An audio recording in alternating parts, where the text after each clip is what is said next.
Okay, into the Dockery Oz. And look, there was a lot of feedback we got online about our man Banners. We have said Banners is playing well. Last week he didn't. I'm going on the record now. This podcast, this club, this whole thing that we do lives and dies by Bailey Banfield. We are at the mercy of Bailey Banfield. Woo! And the more I look into that, the more I'm like, what is going on?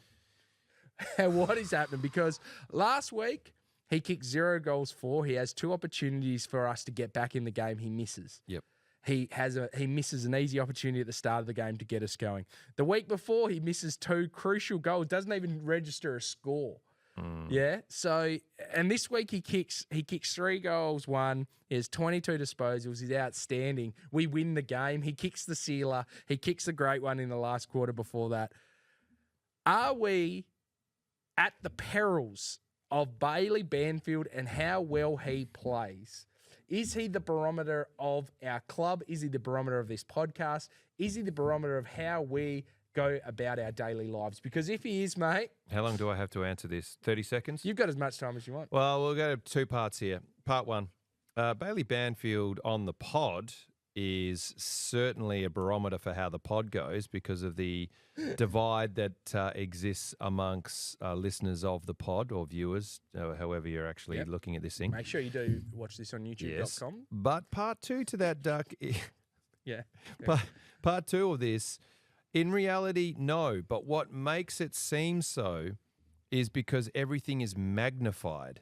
Because every team has that whipping boy that people love to heap things on. I'll go back a few pods when I said Bailey Banfield is going to give you 110% effort. Yep.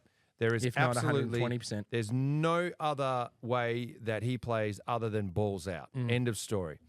But what you do when you select Bailey is when you select him, you're selecting him warts and all, which means you are going to get with that some occasional Dockery moments. You're going to get some occasional glory.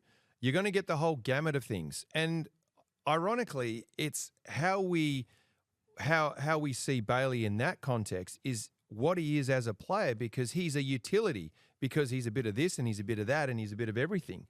So it's the persona almost builds itself, if you will. I know that's kind of deep and meaningful, Doug. No, but Oz, let me give you a list of names. I want you to tell me what these guys have in common.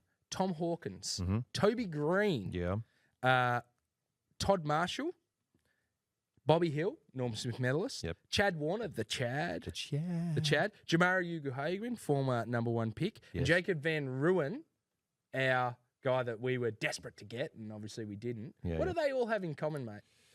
Do you reckon? What do they all have in common? Well, they all kick goals. You're on the right track there, bud. They've all kicked as many as a young Bailey Banfield, bud. Yes. And he's right up there with a list of greats with 9 goals. But 9 goals, 6, I believe, he's kicked this year. And if he jails those, he's had more shots as well, because he kicked it out of bounds on the full at least a couple of times. Have also said this, Duck. He puts himself in the position to kick goals. Yeah. But I've also said he doesn't always kick those goals. So he can't all go out and say... You live and die by Banners, and that's but just... he's got to be inside. Is that not the most Dockery thing ever, that we live and die? I love it, though. That's the roller coaster we talked about before, mate. Highs and lows. It kind of reminds me of the old saying, mate, gun to your head. Pull the trigger, bro.